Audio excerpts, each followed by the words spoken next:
तो सबसे पहले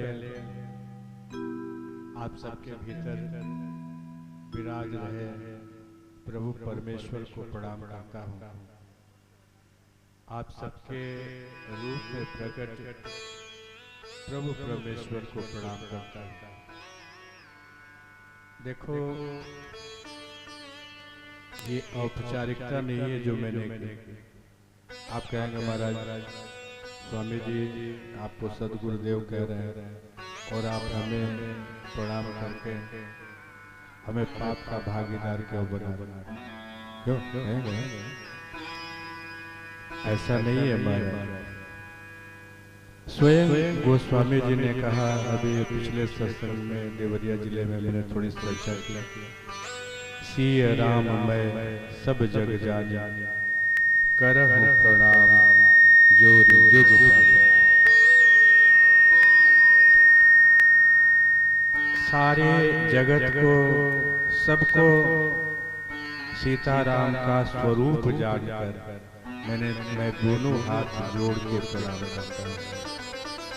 तो आप सबको ही नहीं, सकल जगत को, जिसमें कुत्ता भी आता है, गिद्ध भी आता है, शूकर भी आता है और आपके दरवाजे के सामने की नाली का कीड़ा भी आता है।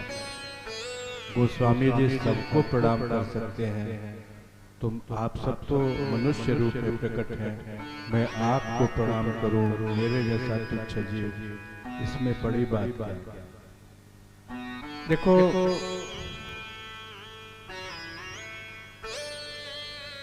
स्वयं ब्रह्मा जी ने श्रीमद् भागवत महापुराण में अद्भुत वचन कहा है नारद जी से, जब भगवान के स्वरूप का वर्णन कर रहे हैं, सृष्टि की उत्पत्ति की प्रक्रिया का बखान कर रहे हैं, तो कह रहे हैं स एष आद्यः पुरुषः, कह रहे हैं कल्पे कल्पे सृजति अजः, वह जो अजन्मा आद्य पुरुष है,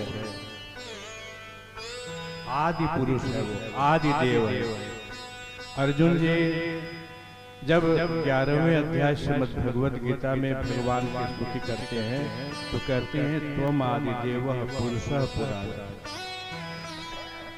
आदि देव के देवों में सर्वप्रथम जो देव है, जो सारे देवों के आदि हैं, वे भगवान परम पुरुषोत्तम भगवान श्री राम श्री कृष्ण। तो कह रहे हैं स एष आद्यः पुरुषः, वह जो आदि पुरुष है, पुरुष परमात्मा को कहते हैं। पूरी शेते जो इस पूर्व में शयन करता है उसको परमात्मा कहते हैं, उसी को पुरुष कहते हैं और इस पुरुष को परमात्मा कहते हैं। तो कह रहे हैं स एष आद्यः पुरुषः कल्पे कल्पे सृजति अजः, वो अजन्मा पुरुष, आद्य पुरुष, आदि देव हर कल्प में अपने को सृजता है। और आगे कह रहे हैं आत्मात्मनि आत्मनात्मानं संयच्छति च पाति च।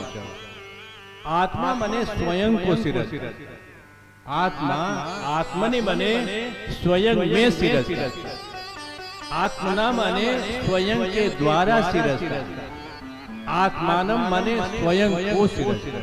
ध्यान दें, स एष आद्यः पुरुषः कल्पे कल्पे सृजति अजः, आत्मा आत्मनि आत्मनात्मानं संयच्छति च पाति च। वह आदि देव, वह परम पुरुषोत्तम परमात्मा। कल्प किसे कहते हैं? ब्रह्मा जी का जो दिन है उसे कल्प कहते हैं। कितने अरब वर्षों का होता है? 49 साल से सुन रहे हो, 49वां साल है। देखो, बड़ा मैं अभी सोच रहा था कैसी अद्भुत ये भूमि है, कैसी भाव गर्भा भूमि है कि गोस्वामी जी के रामचरितमानस की कथा को कैसे भाव से 49 वर्षों से यह भूमि, यहाँ के लोग, मनस्वी लोग, भाव भरे लोग सुन रहे। ठीक अगले बरस 50वां साल स्वर्ण जयंती वर्ष कहलाता है और ठीक स्वर्ण जयंती वर्ष की पूर्व संध्या पर हमको आपके बीच पधारने का सौभाग्य प्राप्त हुआ। कोई कारण तो होगा, वो कारण मैं जानता हूँ, लेकिन अभी मैं आपको बताऊंगा नहीं। क्या पता आपका सौभाग्य बने तो 5वें दिन तक आते आते वो कारण मैं बताता हूँ। कारण है कोई। तो देखो भगवान कह रहे हैं, ब्रह्मा जी कह रहे हैं नारद जी से, तीसरे स्कंद में श्रीमद् भागवत महापुराण में नारद जी से कहते हुए भगवान की चर्चा, भगवान का गुणगान, भगवान के महात्म का बखान करते हुए, स एष आद्य पुरुष कल्पे कल्पे सृजति अजः, वह अजन्मा अपने को ही जन्म देता है। ध्यान दे, सृजति अजः, वो अजन्मा होते हुए भी जन्म देता है। और कह रहे हैं आत्मात्मनि आत्मनात्मानम संयच्छति च पाति च, स्वयं को सिरजता है, स्वयं में सिरजता है, स्वयं के द्वारा सिरजता है। और आत्मानम अपने को ही उपादान बनाकर, जैसे कुम्हार जो है मिट्टी को उपादान बना के घड़ा बनाता है, कोसा बनाता है, पुरवा बनाता है, गगरी बनाता है, मेटा बनाता है, वैसे ही भगवान अपने को उपादान बनाकर हमको तुमको सिरजते हैं। हमारे तुम्हारे रूप में भगवान ही प्रकट, इसीलिए मैंने तुम्हें पढ़ा। इसीलिए गोस्वामी जी कहते हैं सिया राम में, सिया राम में सग सग जग जाग। देखो हमारे तुम्हारे भीतर जो आत्मा विराजमान है, जिसे तुम आत्मा कहते हो, आत्मा के 3 अर्थ। आत्मा माने मैं, संस्कृत में जब देखोगे आत्मा माने मैं स्वयं, आत्मा माने जीवात्मा, और आत्मा माने परमात्मा भी होता है। पिछले सत्संग में मैंने बताया, इसलिए कहते हैं कि देखो आत्मा को ही अनावृत जब कर दोगे तो परमात्मा प्रकट होगा। मैं को, स्वयं को, देखो तीनों अर्थ। स्वयं को, स्वयं एक आवरण है, स्वयं एक आवरण है। जैसे देखो ये चादर आवरण है, चादर के नीचे ये कुर्ता आवरण है, कुर्ता के नीचे ये बंडी आवरण है, और बंडी के नीचे ये शरीर है। क्यों? ऐसे ही पहला आवरण तुम स्वयं हो, आत्मा। इसलिए देखो आत्मा के तीनों अर्थ। आत्मानम जहां पर जो इस श्लोक में आया है ब्रह्मा जी की स्तुति में, तो आत्मानम माने स्वयं को, तो वह है किसको? स्वयं के अर्थ में परमात्मा स्वयं को सिरज। ध्यान दे,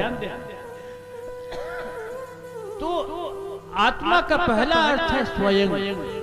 स्वयं तुम स्वयं का पर्दा, पहला पर्दा हटाओगे, स्वयं का पर्दा हटा,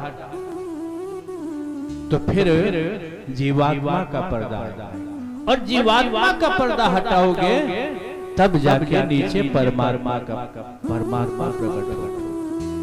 ध्यान, इतने पर्दे हैं। इसलिए गुरु की जरूरत पड़ती है। स्वामी जी ने बताया कि बिना गुरु के कुछ नहीं होगा। देखो मुझे श्लोक वो जब स्वामी जी बोल रहे थे तो एक मंत्र मुझे याद आया। इसमें स्मरण पुस्तकादिषु, उसमें शब्द है पुस्तक इत्यादि। पुस्तक से लेकर, जैसे मान लो ग्रंथ से ले लिया, भगवद गीता से ले लिया, रामचरितमानस से ले लिया, वाल्मीकि रामायण से ले लिया, वेद से ले लिया, किसी भी ग्रंथ से अगर भगवान का नाम ले लिया और जपने लगे तो सिद्ध नहीं। अभी मोनू पांडे जी तो मैंने सायंकाल दिन में ये प्रसंग शुरू किया। स्वामी राधा रंग जी मेरे शिष्य, मैंने उनको कथा प्रसंग पूरा न बताऊंगा, उनको भी पूरा नहीं बता पाए तो आपको भी पूरा न बता।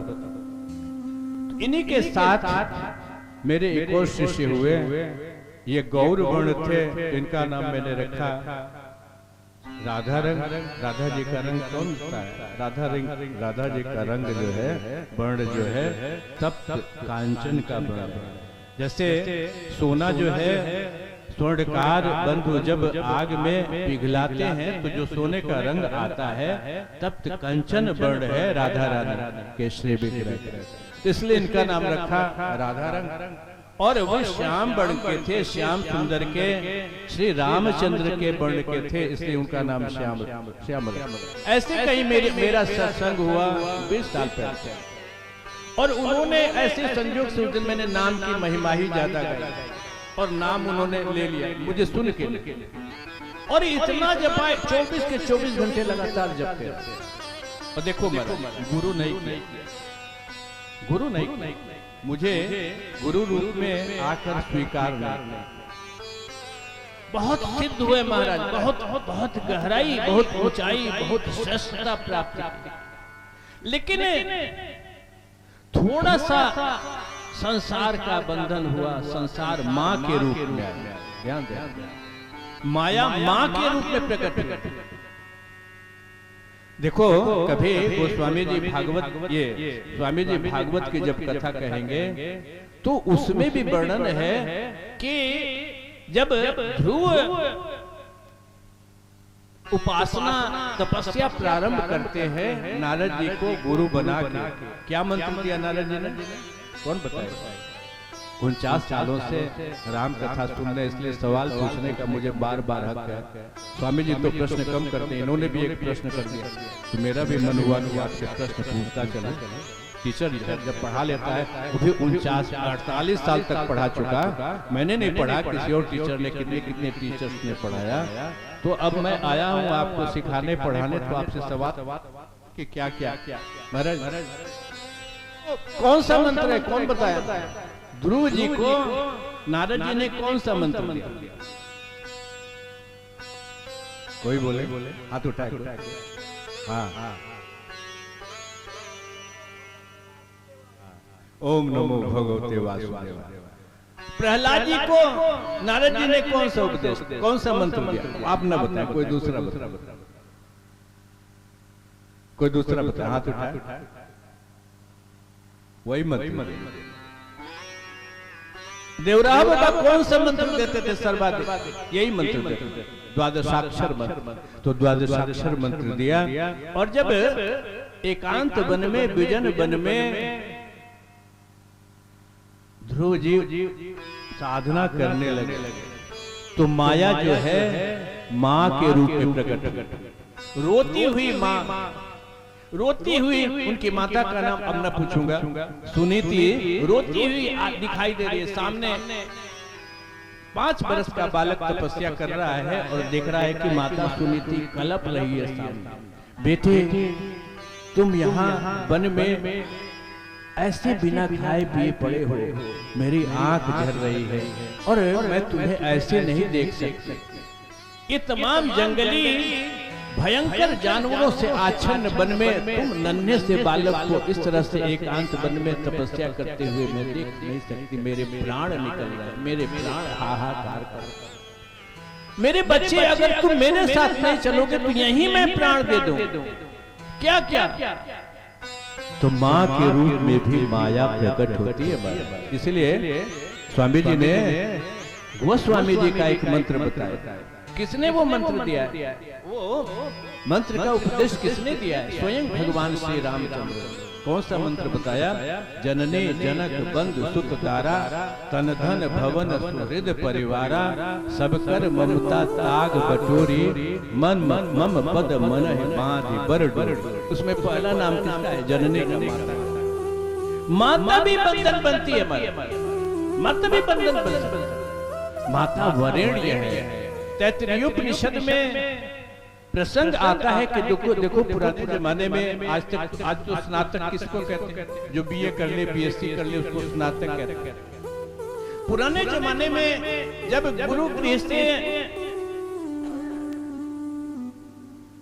बच्चा जो है, जिज्ञासु जो है, विद्यार्थी जो है पढ़ के निकलता था तो वो स्नातक करता, स्नातक कहलाता था। स्नान करके निकला, जैसे अवहृत स्नान जो है वह यज्ञ के बाद, महायज्ञ के बाद, बड़े बड़े यज्ञ जो अश्वमेध आदि जो यज्ञ होते थे उनके अंत में जो अंतिम स्नान किया जाता है उसे अवहृत स्नान कहते हैं।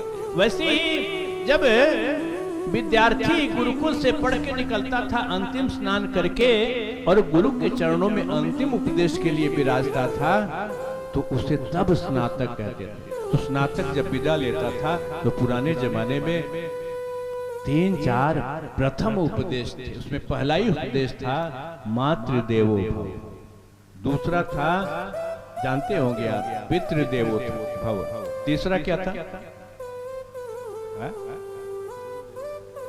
आचार्य देवो भव। पहला है मातृदेवो भव, माँ को देवता समझना, भगवान समझना, पिता को देवता समझना, भगवान समझना, और आचार्य को गुरु को भगवान समझना। लेकिन देखो माता भी बंधन बन सकती है। माता अगर कौशल्या को की तरह हो तो कौशल्या क्या है हमारा, कौशल्या विवेक की अवतार कही जाती है। शास्त्र ठीक से पढ़ो, वाल्मीकि रामायण रामचरितमानस पढ़ो तो कौशल्या जो है विवेक की अवतार है। जब भगवान वन गमन करने को तत्पर हुए तो दशरथ जी ने राम राम कह के प्राण त्याग दिया, कथा जानते हैं। लेकिन एक बार भी कौशल्या जी ने, देखो ममता का भंडार माँ ही तो होती है ना, लेकिन कौशल्या ने एक बार भी प्रश्न नहीं किया कि पुत्र कहां जाते हैं, कभी नहीं प्रश्न किया। तो ये कौशल्या जैसी माता हो, सुमित्रा जैसी माता, जब लक्ष्मण पीछे पीछे जाने लगे तो सुमित्रा जी ने प्रश्न नहीं किया कि वनवास तो राम को मिला है, तुम क्यों पीछे पीछे जा रहे, कभी प्रश्न नहीं किया। तो देखो लेकिन माता अगर सुमित्रा जी की तरह हो, कौशल्या जी की हो तो, लेकिन माता अगर मायामयी है तो माता बंधन बन जाती है। तो मैं जो कह रहा था कि देखो माता भी बंधन हो सकती है। कहा मैं भूल गया, याद आ रहा है कहां बोल रहा, मुझे भूलता जाता है, रात भी हो गई जाते, आधी रात होने को आई, मुझे भूलना ही नहीं चाहिए। तो मैं जो आपसे कह रहा था कुछ याद दिलाइए, सोना कीजिए महाराज, मोनू जी, अविनाश जी। मैं अब फिसल जाता, बोलते बोलते कहाँ चला गया, कहाँ से कौन प्रसंग से। श्याम रंग, हाँ वो तो इस पर आई कि ध्रुव जी की कथा, तो ध्रुव हाँ तो क्यों, वो तो ठीक है माँ का प्रसंग आया तो हमने कहा, लेकिन क्यों प्रसंग आया वो ध्रुव वाला पर? श्याम रंग, हाँ देखो श्याम रंग जी की माँ जो है अद्भुत साधक था, लेकिन श्याम रंग जी की माता जो है बंधन बन के आई। पूरी कथा कभी दूंगा समय जब मिलेगा तो, कैसे बंधन बनी और अंत में जो है वह बालक, वह युवा जो ऐसे उस समय राधा रंग जी की तुलना में श्रेष्ठ साधक था, लेकिन राधा रंग जी परमात्मा तक पहुंच गए और वो विक्षिप्त हो गए। कबीर दास जी ने, कबीर दास जी के कई दोहे सुनाए महात्मा कबीर जी के, स्वामी जी ने एक दोहा सुनना, नाम पर ही सुनना। कह रहे हैं कबीर दास जी, नाम भुजंगम तन डसा, भुजंग कहते हैं नाग को, सांप को, नाम रूपी नाग ने जिसे डस लिया, नाम भुजंगम तन डसा, मंत्र न लागे कोई। अगर नाम के भुजंग ने किसी को डस लिया तो कितना भी मंत्र मारोगे वो जहर उतरेगा नहीं। और कह रहे हैं कि नाम भुजंगम तंडसा, मंत्र न लागे कोई, मंत्र कोई नहीं लगेगा, और अगर उतारने की कोशिश करोगे तो बाउर हो। नाम वियोगी ना जिए, जिए तो बाउर हो। नाम से अगर उसको वियुक्त कर दोगे तो या तो जिएगा ही नहीं, और जिएगा अगर तो बाउर मने बुरा नहीं। यहाँ भी बोलते हैं बाउर मने बुरा। बाउर का एक अर्थ होता है बावला। अभी बगल में बंगाल में जाओगे तो वहाँ बाउल संप्रदाय है। बाउल कहते हैं पागल को, दीवाने को।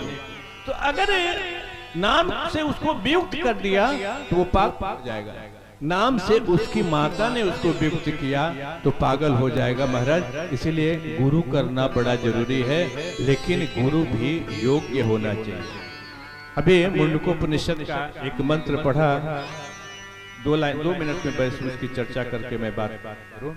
कहते हैं तद विज्ञानार्थम गुरुमेव अविगच्छेत समित पाणी श्रोत्रियम ब्रह्मनिष्ठम च।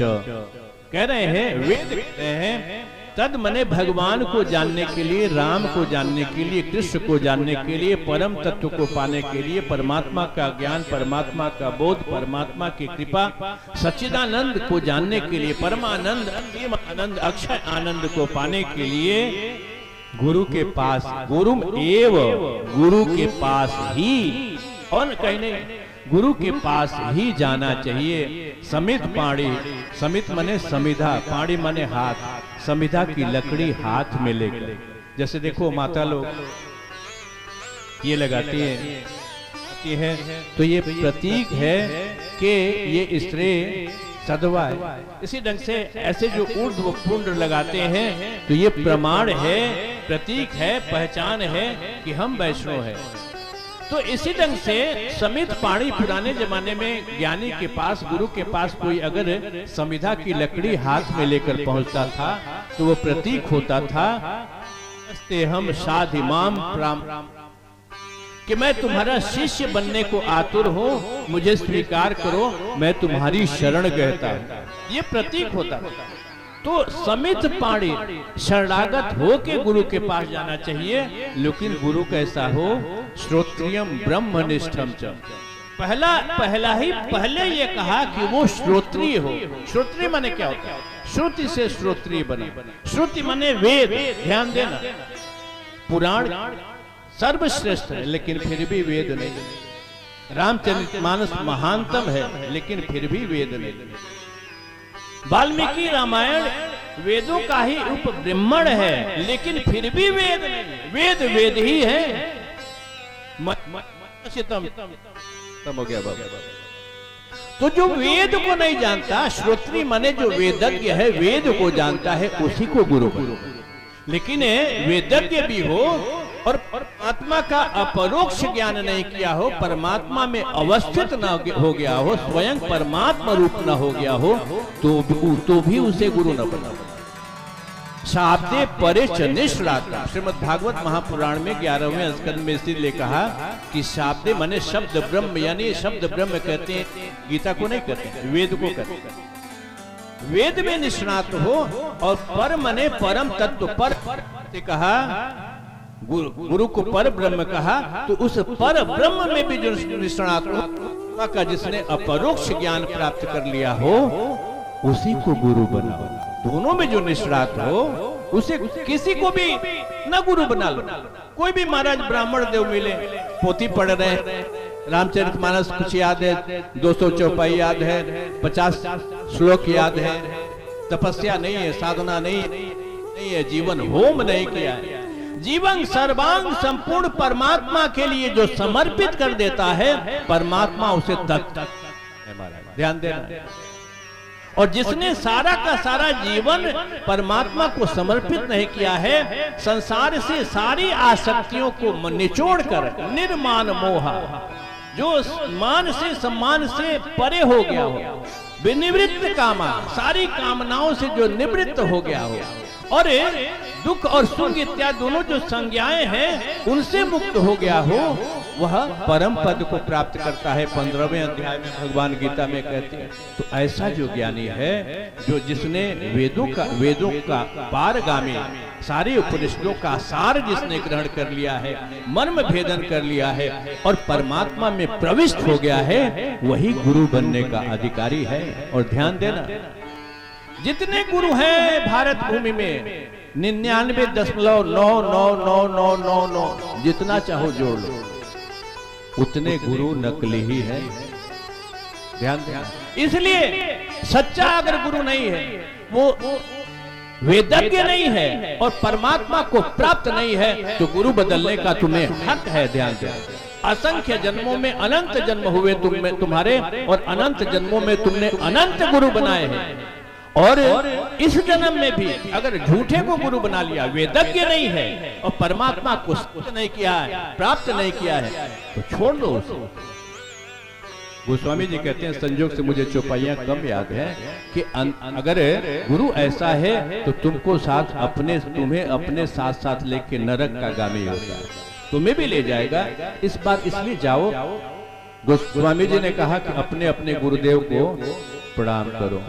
तो मैं सोच रहा था अधिकांश जो यहाँ बैठे हैं महाराज, अधिकांश के गुरु ऐसे ही हो महाराज, और किसी को भी तुम उनके वंश में 1000 पीढ़ी पहले कोई ब्रह्म ज्ञानी, भगवत ज्ञानी, वेदज्ञ ज्ञानी हुआ था, और 1000 पीढ़ी से चलते हुए हमारा गुरु घराना है, उनके पिता के पिता, उनके अरे महाराज ये कोई खेल है? गुरु होना, ज्ञानी होना कोई खेल है क्या? ज्ञानी होना खेल है? तो ऐसा गुरु बनाया है, उसे तत्काल त्याग देने का तुम्हें हक है, ध्यान देना। और फिर से लेकिन शरणागत हो। देखो ये मैंने श्लोक कहां से कहा, श्लोकांश कहां से? शिष्यस्ते हम साधिमाम त्वाम प्रपन्ने।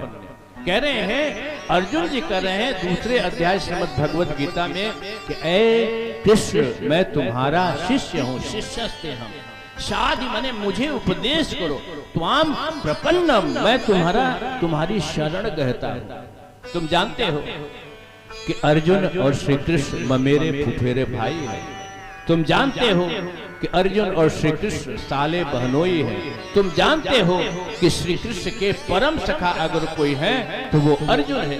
और तुम शायद ये न जानते हो कि जिस समय गीता का उपदेश दिया गया, कुछ विद्वान कहते हैं कि दोनों समवयस्क थे और दोनों की आयु 71 वर्ष की थी। कुछ कहते हैं कि दोनों की आयु 83 वर्ष थी।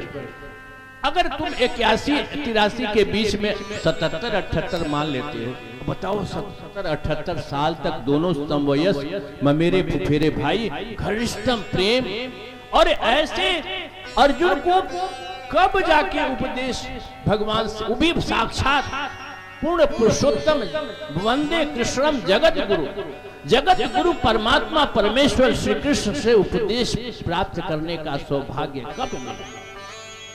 जब 77वें वर्ष में जाके उसने शरणागति ग्रहण की और कहा कि मुझे उपदेश करो श्री कृष्ण।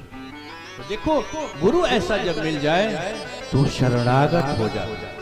शरणागत होने का अर्थ क्या है? शरणागत होने का अर्थ है मयि एव मन आधस्व मयि बुद्धिम निवेशय।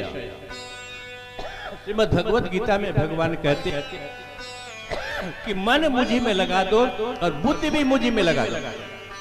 कहोगे महाराज अरे माइक में सेल खत्म हो गया बाबा।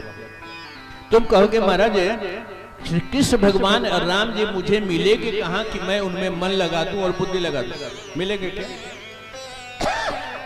मिलेंगे ही नहीं। अभी स्वामी जी ने बताया कि श्रीमद् भागवत महापुराण में 11वें स्कंद में उद्धव जी को उपदेश करते हुए भगवान कहते हैं आचार्य माम विजानीया। छांदोग्योपनिषद वेद में कहा गया आचार्यवान पुरुषो ही वेद। जिसके पास आचार्य है वही भगवान को वेद माने जान जाता है। जैसे धन जिसके पास है उसको धनवान कहते हैं कि नहीं? बल जिसके पास है उसको बलवान कहते हैं कि नहीं? जिसके पास आचार्य है, आचार्य सबसे बड़ा धन है। जिसके पास आचार्य है वही वेद को जान सकता है। ध्यान देना। और कह रहे हैं भगवान आचार्य कौन है? जो भगवान, जो गुरु है, जो भगवान का ज्ञाता है, जो श्रोत्रिय ब्रह्मनिष्ठ है, वही आचार्य है। आचार्य वो है जो शास्त्रों की मीमांसा कर सके, विश्लेषण कर सके, उनके मर्म को प्रकाशित कर सके। और वो वही कर सकेगा जो शब्द ब्रह्म में निष्णात है और पर ब्रह्म में निष्णात। ध्यान देना। तो कह रहे हैं कि आचार्य माम विजानीया। इसी तरह से श्री गर्ग संहिता में भी कहा गया कि भगवान श्री कृष्ण ने गोपांगनाओं से कहा स्वगुरु माम विजानीया। पूरा श्लोक मैं नहीं कह रहा हूं, लंबा समय लगेगा। अपने गुरु को जानना कि मैं श्री कृष्ण हूं। तो जब गुरु मिल जाए, आचार्य मिल जाए, अभी मैं कह रहा था कि देखो दो तत्व हैं गुरु और आचार्य। एक गुरु जिससे ज्ञानी तो है, ब्रह्म ज्ञानी है, ब्रह्मनिष्ठ है, दीक्षा ले ली, लेकिन भेंट घाट मुलाकात नहीं होती। दीक्षा ले ली, मंत्र ले लिया। लेकिन जिससे शिक्षा लेते हो सतत ब्रह्म, जैसे मान लो इसी समय जो मैं कर रहा हूं, अब तत्व का निरूपण कर रहा हूं, शास्त्र के मर्म का प्रकाशन उद्घाटन कर रहा हूं। तो ऐसे जो शास्त्र का ज्ञान के मर्म का प्रकाशन करे उसे आचार्य कहते हैं। गुरु कोई आवश्यक नहीं है कि मर्म का प्रकाशन उसी ढंग से करे। ध्यान दें, शास्त्र में निष्णात होते हुए भी यहां तक कहा गया कि देखो, अगर शास्त्र ज्ञानी यानी वेदज्ञ और ब्रह्मनिष्ठ गुरु न मिले तो ब्रह्मनिष्ठ को बना लेना, लेकिन खाली वेदज्ञ को मत बना। खाली वेद जानता है उसे गुरु मत बना। अरे रावण से बड़ा वेदज्ञ कौन था? वाल्मीकि रामायण में 2 जगह रावण को महर्षि वाल्मीकि ने महात्मा कहा गया और बताया कि महान वेदज्ञ था, लेकिन उसे गुरु बनाना चाहिए था क्या? ब्राह्मण भी था, विश्वा ऋषि की संतान था और सप्तर्षियों में एक पुलस्त्य क्या पौत्र था। रावण ब्राह्मण था, महाब्राह्मण था, लेकिन वो गुरु के लायक था क्या? ध्यान देना, वेदज्ञ तो था लेकिन ब्रह्मनिष्ठ नहीं। तो ब्रह्मनिष्ठ हो उतना वेद शास्त्र में उतना निष्णात न हो तो भी उसे अगर न मिले श्रोत्रिय ब्रह्मनिष्ठ हो, लेकिन केवल श्रोत्रिय हो, केवल हो तो उसे तो कतई। और 99.999% जो तुम सबके गुरु हैं, तुम्हारे भी गुरु में सबको बोला वो ऐसे ही है, थोड़ा सा शास्त्र जानते हैं, वो भी वेद शायद ही जानते हैं, बाकी जो है थोड़ा गीता का मंत्र रख लेते हैं, थोड़ा रामचरितमानस, थोड़ा इधर उधर से श्लोक याद कर लेते हैं। बोलिए भगवान श्याम सुंदर की, बोलिए भगवती श्री राधा जी महारानी की। अंग्रेजी हिसाब से दूसरे दिन में हम लोग प्रवेश कर गए, 31 मार्च का प्रारंभ हो चुका। ऐसे न करे महाराज, हमको इतना न जगाओ, इतनी देर रात तक, थोड़ी उम्र मेरी बढ़ गई, एक पंखा लगवा दो। आप सब पंखे के नीचे, इतना मच्छर है, इतना। राधा रंग तो स्वामी थे मार के बैठे हैं, इन लोग को मच्छर कम काटता है। लुंगी की विशेषता होती है कि मच्छर घुस जाता है तो निकलता ही नहीं है, नीचे से घुस गया। माता लोगों का अनुभव, माता लोगों के साड़ी में भी और सन्यासी लोगों के लुंगी में भी अगर मच्छर घुस गया तो बड़ा तंग कर। अभी नहीं तो कल से भगवान के राम कथा अपूर्व रसमयी, भावमयी, आनंदमयी, संगीतमयी, लीलामयी। कल से झांकी के भी अपूर्व दर्शन होंगे, लीलामयी, ज्ञानमयी अपूर्व कथा होगी, संगीतमयी कथा कल से समय से पधारे। 7 बजे से मैं आग्रह करूंगा आयोजक मंडल को, 7 बजे से इस कथा को देखे रखे, तब जाके मैं कहता हूं कि स्वर्ण जयंती पूर्व संध्या पर हम आए हैं और 5वां दिन बीतते बीतते श्रद्धा से सुना, श्रद्धा से ग्रहण किया, विश्वास के साथ हाथ पकड़ा तो आपको राम तक पहुंचाने की गारंटी देता हूं। बोलिए भगवान श्याम सुंदर की जय, बोलिए भगवती श्री राधा जी महारानी की, बोलिए भगवान श्री सीता रामचंद्र भगवान की, बोलिए गोस्वामी तुलसीदास जी महाराज की, बोलिए अनंत गुणवंत बलवंत ज्ञानवंत हनुमंत लाल की।